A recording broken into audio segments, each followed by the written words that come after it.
Hello, my name is Eddie Johnson and I'm with Rebel Visions Corporation, and we happen to own Rebel Vino, the only social media platform dedicated to food and beverage. So today we're doing a series of videos about social media. But in this video, we're going to talk about you knowing your business.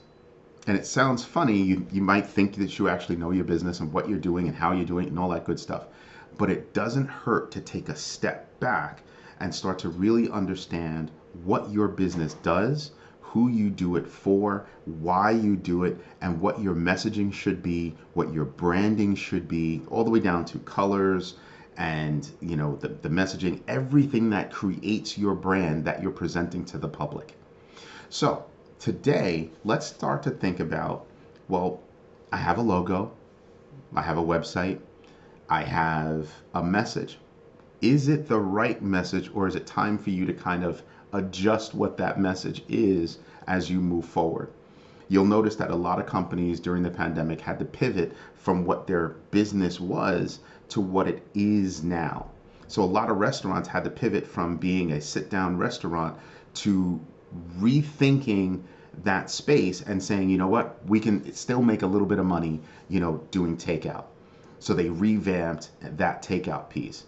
Well, now that things are starting to shift back over a little bit to what the old normal was, but this is gonna be a new normal. So the question becomes, are you going to keep that takeout business? My suggestion might be for various restaurants would be do that. So that way, if this was to happen again, you don't have to go through a pivot process. You already know what you can do. I have a friend who owns a Bloody Mary mix company down in New Rochelle in New York. And his business was totally driven by, bars, clubs, restaurants, that kind of thing. When the pandemic hit, his business just tanked. Then he started selling direct online. And he actually wound up, in the year 2020, he actually wound up doubling his business compared to 2019. Doubling his business in a pandemic year. How did he do that?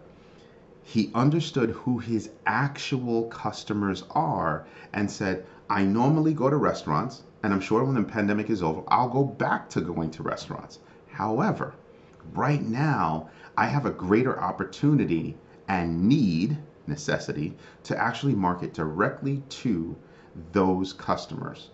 So that's what he did. He turned on social media, he turned on, those engines and those thought processes, and that's what actually drove his business to doubling. His business did so well, he's actually going to start selling his Bloody Mary mix in California. He cut a deal with a manufacturer there, and now he's able to sell in California. So what is that going to do for his business? So my question to you is, are you going to do the same thing? What can you do to think about your business and make sure that you're on the right track? When was the last time you did that? You should be doing that exercise at least once a year. At Rebel Visions, we help companies to do that process on a yearly basis. We rethink their strategy, we rethink their revenue streams, and we actually help them take on the right projects for their business, including identifying the right technology, identifying the right customers, and identifying how to reach those customers. So I just want to do a short video to help you understand what you can do and the kind of homework that you should be contemplating as you move forward. Again, my name is Eddie Johnson. I'm with Rebel Visions Corporation, and we own Rebel Vino, the only social media platform out there dedicated to food and beverage. Hope you have a great day. Let me know if you need me. You can reach me at eddie.johnson@rebelvisions.com. Bye-bye.